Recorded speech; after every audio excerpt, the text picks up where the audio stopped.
Hey guys, and welcome back to an exciting episode of my indie game, The Architect's development. So, this week was a whirlwind of sorts, in that I was kind of all over the place.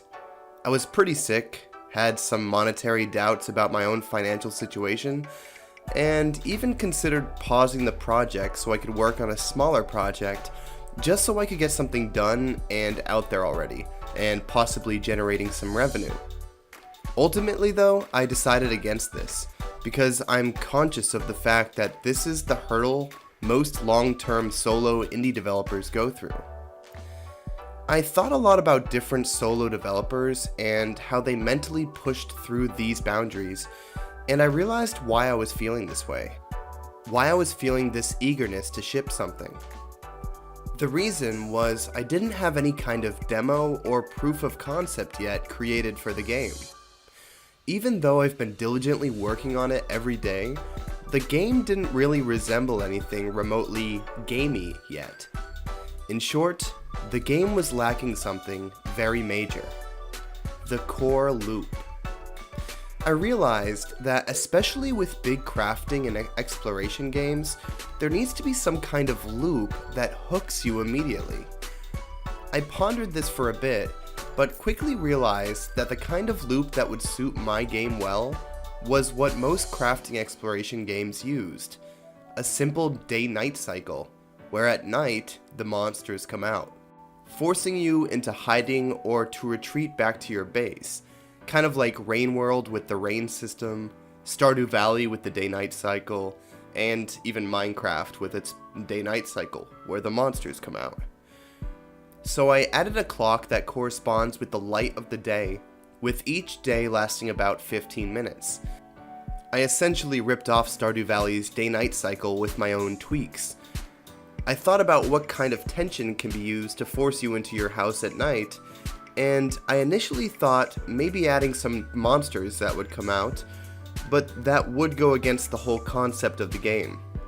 The concept is that all the creatures aren't evil, just maybe misunderstood, and with a little finesse, they can be your friends. It's kind of a twist on the old Metroidvania concept of just running around and killing everything. So instead, I opted to lean into the theme of the game, which is pollution. You see, this world is supposed to be destroyed because the creatures were too wasteful and essentially polluted their world into oblivion.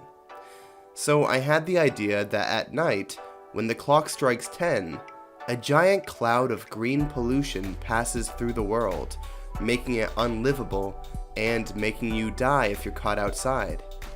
So that reinforces my theme of pollutedness and how pollution is the true evil of this game. I realized that this also makes sense with all of the other meta mechanics of my game.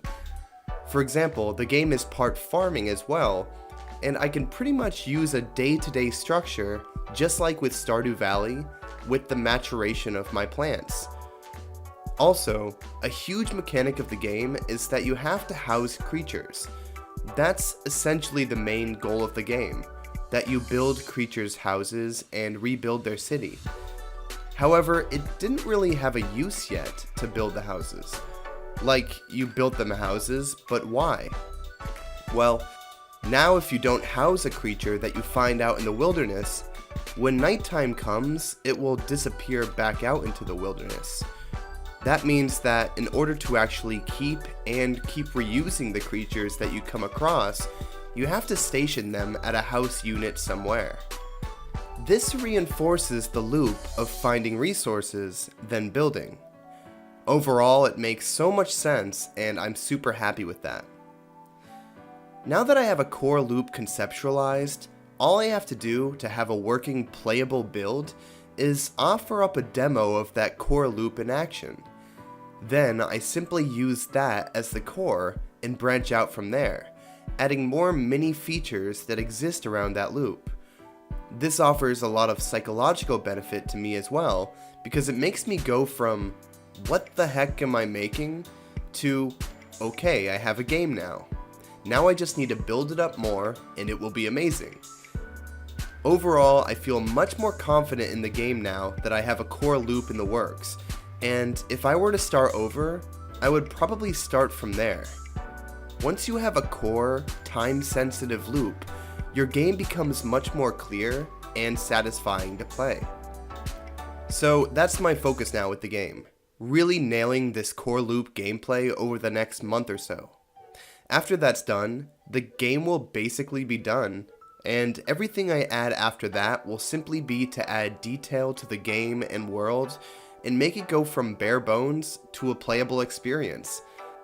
This week, I went from being totally unsure about the direction I was heading with my game to feeling like, wow, this is a game now.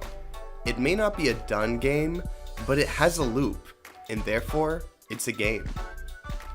Thanks for watching this devlog. I'll be releasing one every Wednesday, and I'll see you next time.